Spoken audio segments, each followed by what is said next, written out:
Remember the poor guy who thought he had contacted his late mother? I just sense this lady who is standing to my right side, and I get the sense that she's really talkative and pushy and out there, but it's a mother-son connection here, and it's such an emotional moment that she wants to get it right. So I feel I got your mother here trying to communicate with you, okay? Yes.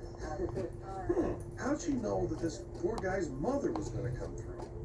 Well, I think that if we look at the tape again, the first thing she did when she arrived was drift right over to the people who she knew were going to be in the audience. So the information gathering starts immediately. Why don't you tell me who do you want to connect with?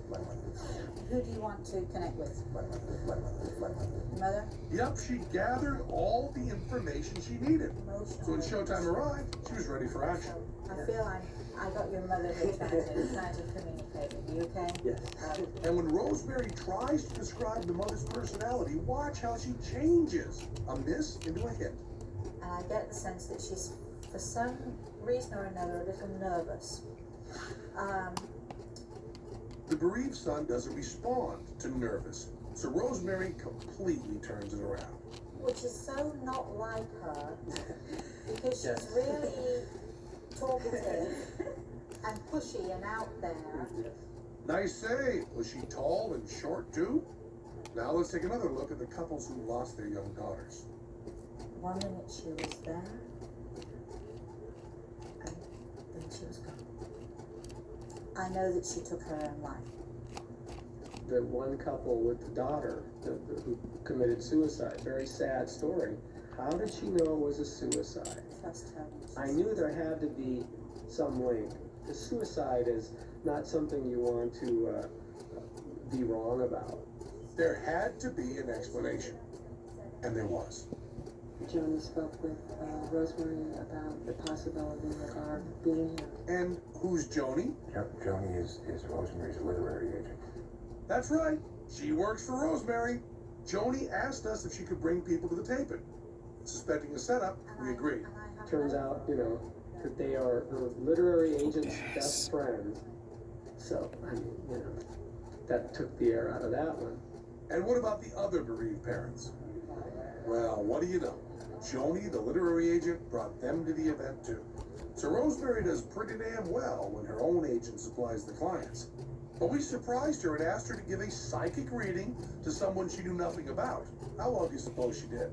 As I'm talking to you like this, I'm seeing a man who's standing by your side. Quite broad set, big, very black, very big, and with a big grin on his face as I'm talking to you. A bit of a tummy, nice tummy on him. He doesn't have nearly as much hair as you have. His hair is receding back from his head. He tells me he had a massive heart attack prior to this passing. He just went bang, just like that, over and done. He's standing with his hand on your shoulders and talking to you. And he talks about when you were a boy, and he refers to you as his boy. Okay, confusing you? Well, he's right here. Let's just keep going. Yeah, Rosemary, somehow it's his fault. But try again with another disease. But I have a man who is standing between us, to my left side, who is just standing there looking at me. He passed with cancer. He was very, very sick before he died. His illness, he tells me, was very slow. He seemed to get better. He seemed to be okay, and he seemed to be recovering from his cancer. And then all of a sudden, it came up again. And then he tells me it was very fast, very speedy. You understand what I'm saying? I understand. Okay. But I don't know who that could be. Okay. Well, he's just. Well, obviously, psychics are, will be, and always have been bullshit. These are methods that have been around for hundreds of years. All they've done is taken away the velvet drapes and the darkness of the seance room and the goofy rubber hands and skulls, and they've done it they're doing it in stage light now and on television. Well, it may have hit the big time, but it's still a bunch of bullshit. So why do people continue to believe in these psychic scumbags? Who wouldn't want to contact a close relative who is now deceased? That's a very attractive idea. And if you're not thinking too critically about it, you really want them to succeed. It was a total experience for me, emotionally and spiritually. I think it's beneficial and hopefully it'll help us in the future. It was a great experience for me today. People are always gullible. They've never been anything other than gullible. And when people want answers, there's always someone who is willing to sell them one. One of the weird things we discovered is that some of these mediums actually slip into believing their own bullshit. They forget their own misses, or as John Edward, the biggest douche in the universe, does, rewrite them as hits that we're just not able to recognize. Cold reading can be done accidentally. That doesn't mean the psychic is a better person. Lying to themselves does not make lying to others okay. It can make intellectually lazy scumbags more convincing and dangerous.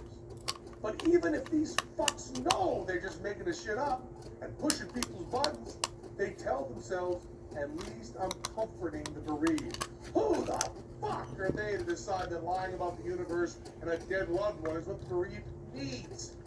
That's condescending bullshit.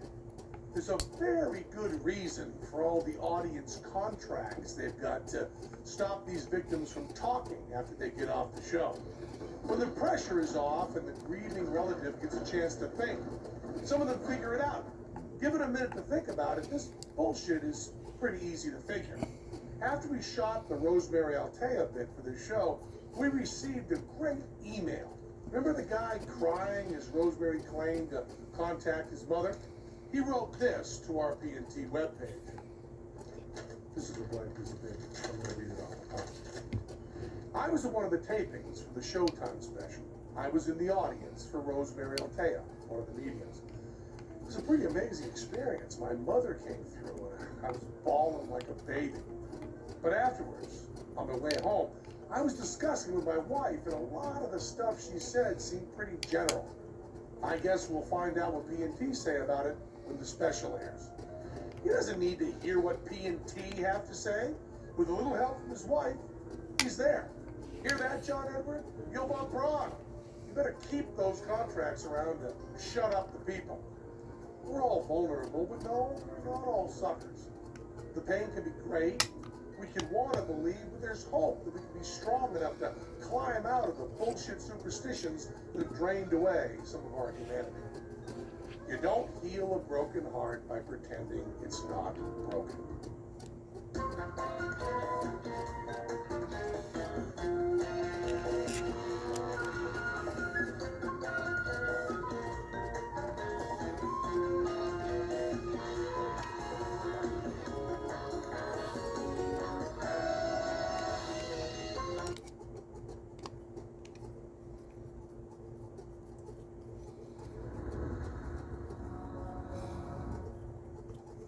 Taylor's been feeling a little down lately. He's had bouts of low energy, low endorphins, delusions, hallucinations, depression, a touch of carpal tunnel syndrome, Lyme's disease, cataracts, glaucoma, sciatica, a few retinal disorders, cancer, acid indigestion, autism, brain damage, macular degeneration, eczema, and most heartbreaking of all, bedwetting. We're going to see if we can cure him without the bother of going to a doctor. Let's try some bullshit.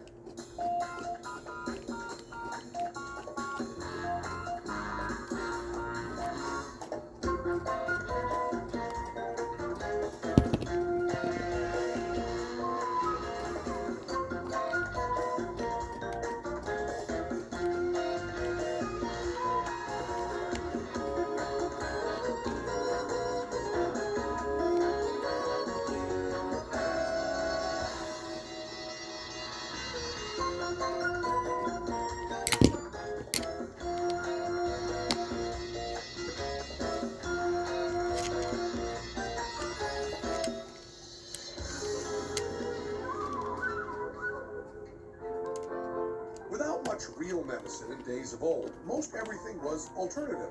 People used to fall for the most outrageous medical schemes and inventions, from miracle elixirs to strange healing devices.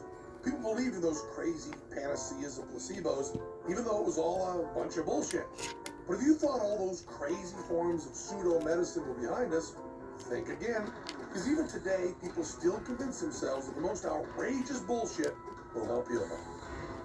I'm Pam, this is my partner Teller, and this is Bullshit. That's the name of the show, and coincidentally, what the show is about. We're looking for bullshit, and in alternative medicine, it's just a question of where do we start? How about reflexology? Through reflexology, you can get someone to relax. The immune system can then respond to the crisis, and you don't have to die. And magnetherapy? Put this up on the head like this. Delusions, hallucinations, depression, they'll all disappear in a few minutes. And even though it may seem mainstream, chiropractic medicine. I do believe that the body creates illness and that the body can heal itself from any disease known to man. But are these three forms of alternative medicine legit or not? These have been around for a long time and will presumably continue to delude people. So let's begin with reflexology, an up-and-comer in the big money world of alternative medicine. But what exactly is it? Reflexologists believe that the foot contains pathways to every nerve ending and organ in the body. By putting pressure on the various points of the foot, a plethora of diseases can be alleviated. Really? In fact, Teller believes in automotive reflexology. He's changing my spark plugs. I'm Dr. Zachary Brinkerhoff. I'm a reflexologist. But not any ordinary reflexologist. No, Dr. Brinkerhoff is a rambling, gambling reflexologist who roams the countryside, plying his trade from town to town and seeking adventure. It's good to be on the road again. First stop, taking money from this patient with a bad back. What kind of treatment does the doctor offer? One that is as real as that sky. Now, this is a little machine that does percussion. Do you see the percussion action there? Okay, now we're going to turn it up to high. This will go up to 4,400 impacts a minute. For $55 an hour, he's going to jackhammer her foot?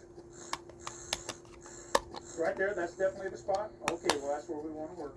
So think of reflexology as a way just to get your body in a relaxed state. For example, stress can really lower your immune system. That's Almost everybody that's got a method is claiming to reduce stress and to boost the body's immunity. I'm Dr. Stephen Barrett. I'm a consumer advocate. You're talking about some kind of a hypothetical buildup of stress, which